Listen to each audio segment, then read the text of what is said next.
Hi everyone, welcome back to my YouTube channel. I'm Rohit. So this is the day 7 for HTML trading. So we last day we talked about the forms.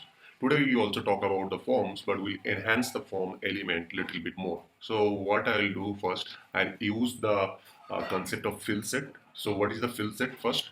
So fill set is a combination of fields held in a one particular container that is called fill set. Okay, so what I'll do here, I put that fill set here, starting back. So it will be ended at the bottom. I'll cut here and then paste inside that, and then inside in that there is a legend. So I'll put that, and in that I'll put that registration form. So it's a registration form. I just put that and save that, and let's save and see how it make difference. Once I save that, you can see that field set have a one rounded box, and in rounded box there is a ligand that showing that registration forms, and then these have the submit buttons. So just make a little modification. Also, I want to create a reset button. Suppose I am putting all the information, and then now I just need to be reset that.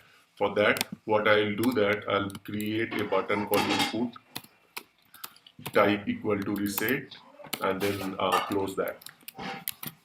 So there will be a reset button. So whenever you put something and click sub reset, all the value will be reset. So now, if you see last video where we are unable to like if I click here, both the checkbox are checked, right? So that was one issue, right? What I have made mistakes, and here, guys, if you see the name, right? Name have a this checkbox have a name equal to male, and this checkbox have the name equal to female. Okay, so that's the reason they have some differences. What I'll do here, I'll change these to here to gender, and this one I'll change to the gender also. So the male and female, both the checkboxes name should be same. So then only it will be actually work. So let's save that and refresh our forms. Now if I check here male and here check female, you can see the changing is happening. Okay, so what we will do another case here in this input type radio, we'll put some value here. So value equal to male, this one, and this checkbox value will be set here female. Okay, now let's save that and open expand these forms. If I select this male and then select this name equal to Rohit and then mobile number is something and click submit, you can see in the top URL it is showing the gender equal to male. If I select the female, the gender will be shown as a female. So from URL we get the data. So now you can see that we just make a value equal to male and female, right? So that is called a kind of attribute. Okay, so these all are the attribute. Okay, so one of the attribute is the value. So value is set some value or initial form. So I'll give a more convenient example. So you can see in this name input box, what we can first name input box, what I'll do here, value equal to Rohit. What does it mean? That the first checkbox default value will be the Rohit. Okay, so it means that you can save or you have not you can modify or you have not modify, but if you want to make some default value on your any of these HTML element, you can set as value equal to that value you can pass, so that the default value will be that one. Okay, so that is the one attribute we just talked. Another one is that read only attribute. Okay, so if you want to make any field read only, you can make any field read only. Okay, so for example, what I'll do here, I'll move this field here to email box, right? Here I'll put that value equal to abc at the rate gmail.com, and then read only equal to true. You can put the read only equal to true, or you can just put the read only. So you can see these fields I cannot start modifying. Okay, so read only is another attribute where you cannot, if you put the read only, the value cannot be changed. Okay, the value will be only show, but you cannot make modification. Okay, similarly, in this checkbox, you can make that disable so that whenever you click that field, your mouse click will not be work or it will be disable. So pretty much near about the read only and disable pretty much near about the same one. So next attribute is the max length. Okay, so max length means that how many maximum character I can accept for the first time. So let's example that in the first time I'll take only 5 characters. So what I'll do that max length and then I'll define that 5. It means that only 5 character it will be accept, not more than that. So if I type here more than 5 character, it is restriction because I have mentioned that only 5 character will take that. Next two important thing is that if you see there is a no mandatory field here, right? So there is a no mandatory is that I can select or not. I just simply submit that. It doesn't matter whatever value I'm just putting, right? So what I'll do here for that, I'll make this first name maybe mandatory. So for that, what you have to do in this first name, I will put the required equal to true.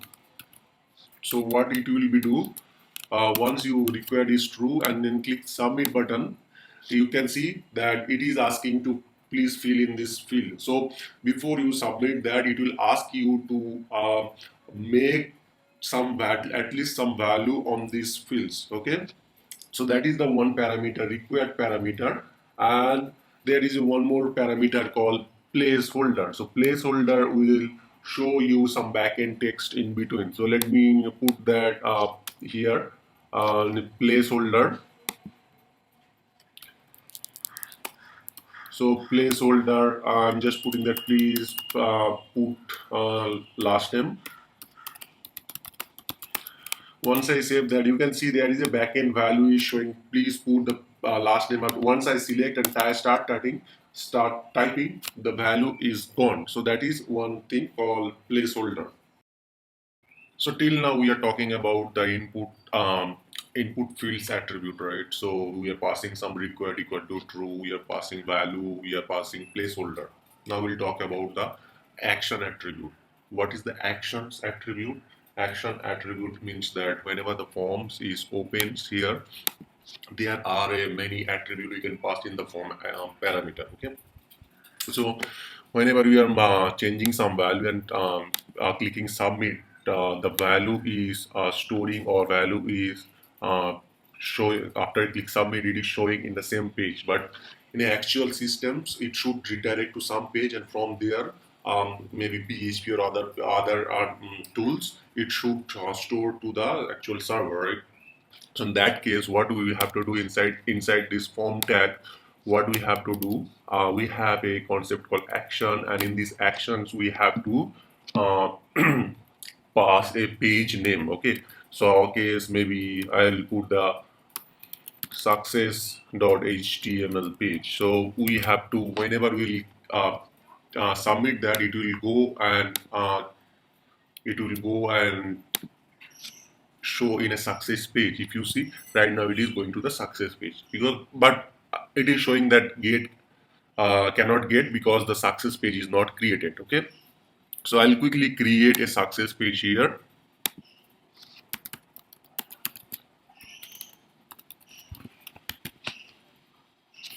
and then um, set up this page quickly.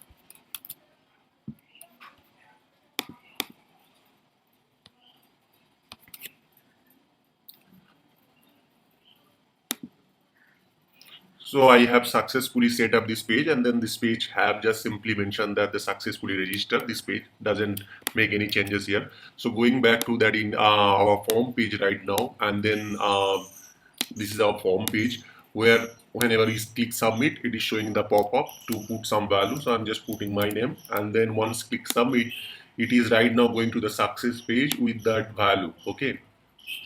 So the first parameter in this form is the actions. So actions define that in which page it should redirect. Okay, it right now it is going to the success page, and then once it is defined in the success page could have some HTML code or some other code which help you to store in your database page. Okay, so that's the first parameter. Second is the target. So target means like a link we talk about, right? We can mention the blank, or we can mention that the cell, okay, so underscore cell or parent. So if you define something, it can be open in a different tab also. Okay, so if I put that blank here, save that, now put my name and click submit, it will open in a new tab. You can see it's opening a new tab, and then it is showing the successfully registered, so it is not opening in the same tab. So that is the one parameter where you can pass that target equal to blank or so next attribute is a very important attribute called method. A method means that not by default that it's a get method. Get method means that all the value that you are passing here showing in your URL. Okay, but think about that whenever you are putting your username and password, it should not show in your URL, right? So default method is the get. So whenever it's already you know that what is happening. So whenever we are putting something and then click submit, it is opening in a new tab with that all the value in your URL. Next is the post. Okay, next method is the post.